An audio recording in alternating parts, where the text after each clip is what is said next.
Hi all, welcome back to Faiza's cooking world. ഇന്ന് ഞാൻ വന്നിട്ടുള്ളത് ഒരു ക്രീമി ചിക്കൻ്റെ റെസിപ്പി ആയിട്ടാണ് കേട്ടോ. അതായത് ഞാനിവിടെ ചെയ്തിട്ടുള്ളത് നമ്മൾ അഫ്ഗാനി ചിക്കൻ്റെയും മുർഗ് മലായിൻ്റെയും ഒരു ഫ്യൂഷനായിട്ടാണ് ചെയ്തിട്ടുള്ളത്. അപ്പോൾ എല്ലാവർക്കും ഇഷ്ടപ്പെടുമെന്ന് ഉറപ്പുള്ള റെസിപ്പിയാണ്. സോ നമുക്ക് നേരെ റെസിപ്പിയിലോട്ട് പോവാം. ഇതിനു വേണ്ടി ഞാൻ ആദ്യം ഇവിടെ ഒരു പാൻ വെച്ചിട്ടുണ്ട്. അതിലോട്ട് ഒരു 2 ടേബിൾ സ്പൂൺ ബട്ടറാണ് കേട്ടോ ആഡ് ചെയ്ത് കൊടുത്തിട്ടുള്ളത്. ബട്ടർ തന്നെ ആഡ് ചെയ്യണേ, അതാണ് ടേസ്റ്റ്. ഇതിലോട്ട് ഒരു അത്യാവശ്യം ഒരു വലിയ സവാള നൈസായി അരിഞ്ഞത് ചേർത്തിട്ടുണ്ട്. നന്നായിട്ടൊന്ന് വഴറ്റിയെടുക്കാം കേട്ടോ. ഈ സമയത്ത് നമുക്കിതിലോട്ട് 2-3 പച്ചമുളക് ചേർത്ത് കൊടുക്കാം. അതുപോലെ ആവശ്യത്തിന് ഉപ്പും ചേർത്ത് കൊടുത്തിട്ട് നന്നായിട്ടൊന്ന് വഴന്ന് വരുമ്പോൾ ഇതിലോട്ട് 1 table spoon ginger garlic paste add ചെയ്ത് കൊടുക്കാം.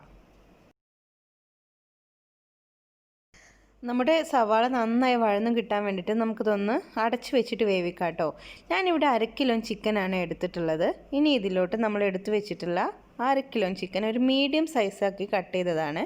അത് ഇതിലോട്ട് ഡയറക്റ്റായിട്ട് ആഡ് ചെയ്ത് കൊടുക്കാം. നമുക്ക് നന്നായിട്ടൊന്ന് സോട്ട് ചെയ്ത് കൊടുക്കാം കേട്ടോ. ഇനി ഇതിലോട്ട് ആഡ് ചെയ്യേണ്ടത് ഒരു 3 ടേബിൾ സ്പൂൺ യോഗട്ടാണ്, അല്ലെങ്കിൽ പുളിയില്ലാത്ത തൈര് ഒഴിച്ചാലും മതി.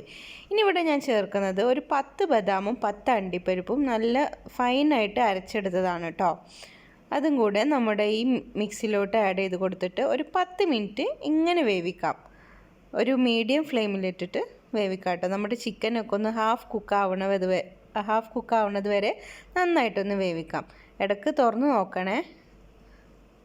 ഏകദേശം 10 മിനിറ്റ് കഴിയുമ്പോൾ നമ്മുടെ ചിക്കൻ ഒരു ഹാഫ് കുക്കായിട്ടുണ്ടാവും. ഇനി ഇതിലോട്ട് 1 ടീസ്പൂണ് ഗരം മസാല, ഒരു 3/4 ടീസ്പൂണ് മല്ലിപ്പൊടി, 1 ടേബിൾ സ്പൂണ് കുരുമുളക് പൊടി, അതുപോലെ ഒരു 1/4 ടീസ്പൂണ് നല്ല ജീരകം പൊടിച്ചത് ഇവ ആഡ് ചെയ്ത് കൊടുത്തിട്ട് നന്നായിട്ടൊന്ന് സോട്ട് ചെയ്യുക. ഒരു ഹാഫ് കപ്പ് വെള്ളം കൂടെ ആഡ് ചെയ്ത് കൊടുത്തിട്ട് നമ്മുടെ ചിക്കൻ ബാക്കിയുള്ളത് വേവിച്ചെടുക്കുക കേട്ടോ. ഫുള്ളായിട്ട് കുക്കാവണ വരെ വേവിക്കുക.